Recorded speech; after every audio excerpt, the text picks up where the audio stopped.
નર્મદામાં ચૈત્ર વસાવાએ સરકારી કાર્યક્રમના બિલને લઈને ચીમકી ઉચ્ચારી। પ્રધાનમંત્રીના કાર્યક્રમને લઈ ખર્ચ પેટે 75 લાખની માંગણીનો આક્ષેપ કરાયો।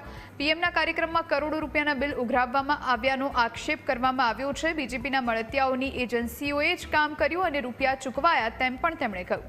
મારા પર પૈસા ઉઘરાવવાનો આક્ષેપ પાયા વિહોણો છે।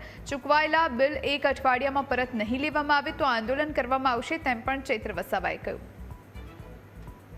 કરવામાં આવે છે। આ તમામ એજન્સીઓ જે પણ એજન્સીઓને બિલો ચૂકવવામાં આવ્યા છે આ તમામ એજન્સીઓ ભાજપના લાગતા વળગતાઓની એજન્સીઓ છે। કોઈ પણ જાતના ટેન્ડર કર્યા વગર ટેન્ડર નિયમોને નેવે મૂકીને બારોબાર આ તમામ એજન્સીઓ ભાજપના રાજકીય પક્ષ સાથે સંકળાયેલા લોકોની છે। એમને કરોડો રૂપિયાની લાગણી આ અધિકારીઓ દ્વારા કરવામાં આવી છે। અને એક બાજુ અહીંયા આંગણવાડીઓ માટે ગ્રાન્ટ નથી, શાળાના ઓરડા માટે ગ્રાન્ટ નથી, અહીંયા કુપોષિત બાળકો માટે ગ્રાન્ટ નથી। એટલે કયા વિકાસની વાત કરવામાં આવે છે? વડાપ્રધાન આવે, ખર્ચો થાય, અમે બી માનીએ છીએ, પ્રોગ્રામ અમે પણ કરીએ છીએ, પણ આ પ્રકારના ખર્ચાઓથી બધી ગ્રાન્ટ નર્મદા જિલ્લાની પૂરી કરવામાં આવી છે।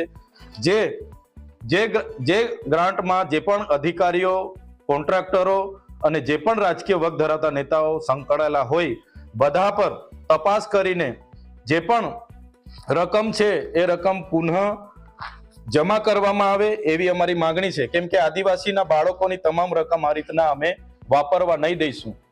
પ્રજાના પૈસાની દિવાળી કરવા અમે નહીં દઈશું। પ્રજાના ટેક્સના પૈસાના તાઇફાઓ કરવા અમે નહીં દઈશું। અમારી માંગણી છે સરકાર આમાં ગંભીરતાથી જે પણ અધિકારીઓ અને કોન્ટ્રાક્ટરો આ પ્રકારના બિલો મૂક્યા છે એમના પર તપાસ કરે, સીઆઈડી તપાસ કરે અને અઠવાડિયાની અંદર એફઆઈઆર કરીને કાયદેસરની કાર્યવાહી કરે એવી અમારી માંગણી છે।